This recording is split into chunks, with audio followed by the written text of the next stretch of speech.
Um fato que nós podemos constatar facilmente de forma empírica é que o número de casos de uma determinada doença em uma certa população varia com o tempo, pode aumentar, pode diminuir. Quais são os fatores que podem influenciar essa regulação do número de casos da população? Ou seja, quais são os fatores que contribuem para o aumento do número de casos de uma doença em uma população e quais são os fatores que contribuem para reduzir esse número?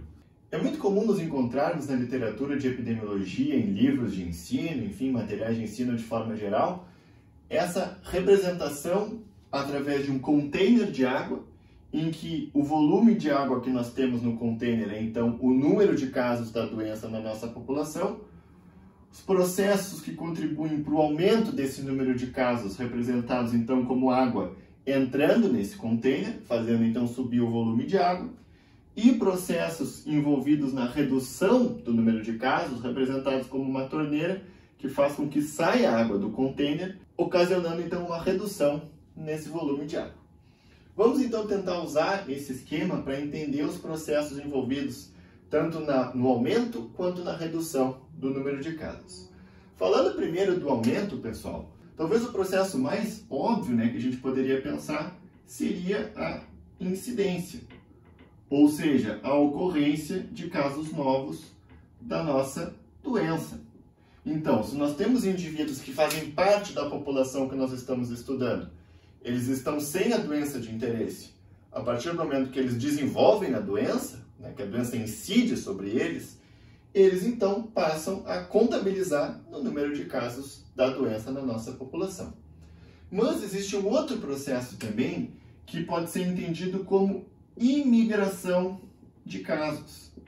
E como que nós podemos então entender esse processo de imigração de casos? Quando nós falamos em imigração, de forma geral, o que nós queremos dizer é uma ideia geográfica, A pessoa mora em um local e imigrou para outro. No nosso caso aqui em epidemiologia, nós vamos usar essa palavra numa situação um pouquinho diferente, querendo dizer o seguinte: imigração é quando o indivíduo não cumpria os critérios que nós estávamos usando para definir a população que nós estamos estudando e passa a cumprir esses critérios. Então ele imigra, ele passa a fazer parte da nossa definição de população. Vamos então tentar entender isso. Por exemplo, vamos supor que nós estamos utilizando um critério geográfico para definir a nossa população. Por exemplo, indivíduos residentes em São Paulo, capital.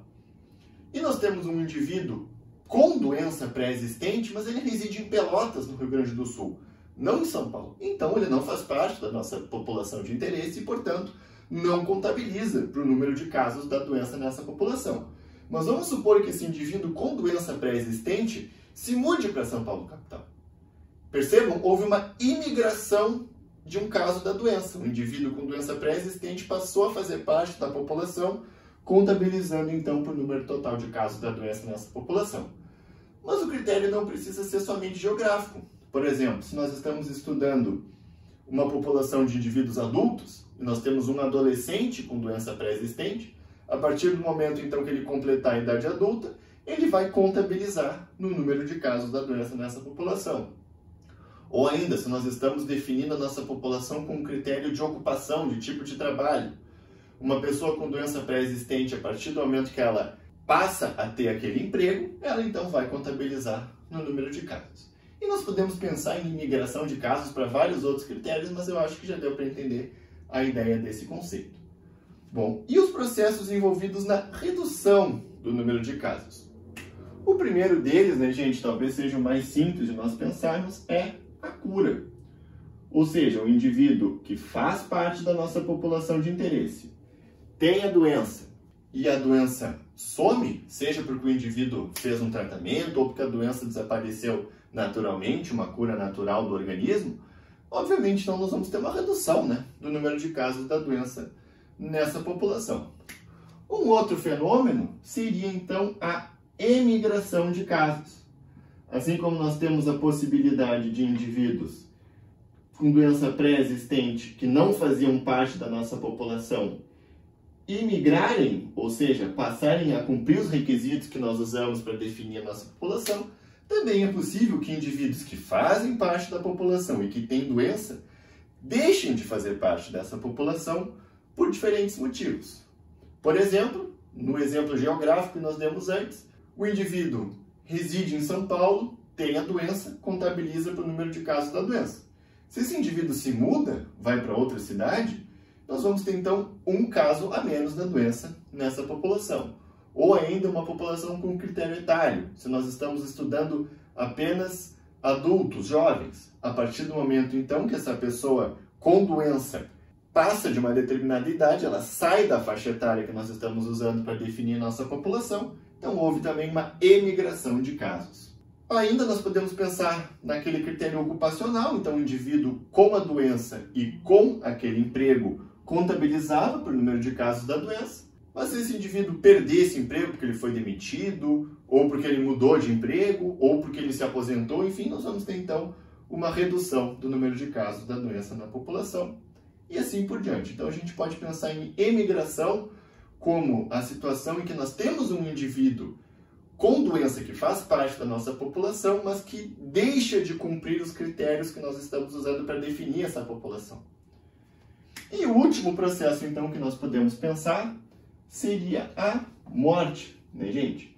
Então, se o indivíduo portador da doença vem a óbito, seja em função da doença ou em função de outras causas, vai ter, então, uma redução do número de casos da doença. Aquele caso da doença não mais faz parte da nossa população. Pessoal, aqui eu discuti com vocês, então, incidência, imigração, cura, emigração e morte. E esses processos estariam envolvidos, então, na regulação do número de casos reais, digamos assim, da doença, ou seja, o número de pessoas que de fato têm a doença. Porém, se nós formos parar para refletir, nós vamos perceber que nós não sabemos o número de casos reais, nós sabemos o número de casos registrados a partir de métodos diagnósticos, a partir de políticas de testagem para a doença e assim por diante. Então, nós teríamos ainda um outro processo que estaria envolvido com a regulação do número de casos registrados da doença, que são, então, os processos diagnósticos que podem mudar com o tempo. Vamos tentar entender isso com um exemplo, pessoal. Vamos supor que nós atualmente utilizamos um método diagnóstico X e a partir de amanhã passamos a usar um novo método diagnóstico, o método diagnóstico Y.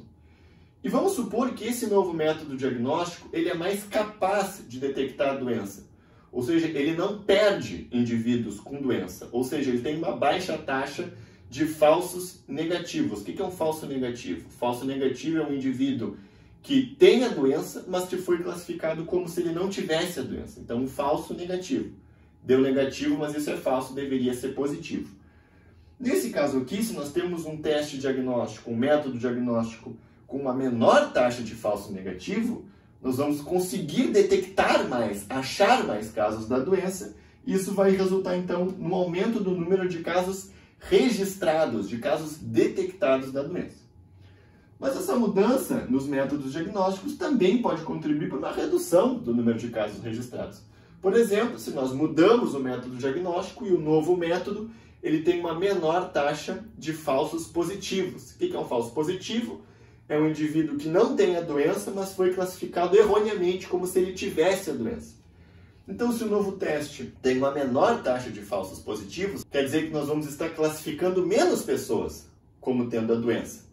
Isso vai levar, então, a uma redução no nosso número de casos registrados. Percebam, pessoal, a diferença. Com relação à incidência, imigração, cura, emigração e morte, nós temos aumento ou redução no número de casos reais da doença.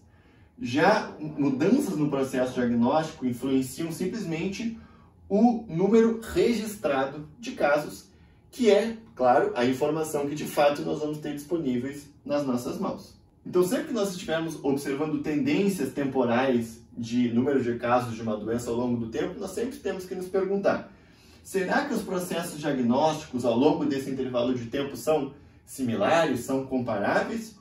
Ou eventuais variações temporais que eu observo nos meus dados poderiam ser atribuíveis a simplesmente uma mudança no método diagnóstico, e não ao aumento da incidência ou de imigração, ou no caso de redução, esses outros processos. Eu tentei então, pessoal, fazer uma primeira apresentação desses processos que podem estar envolvidos na regulação do número de casos de uma doença em uma determinada população. Fiquem ligados que em vídeos futuros eu pretendo esmiuçar um pouco mais esses processos para que nós possamos ter um entendimento mais aprofundado de como se dá a regulação do número de casos de uma doença em uma população específica.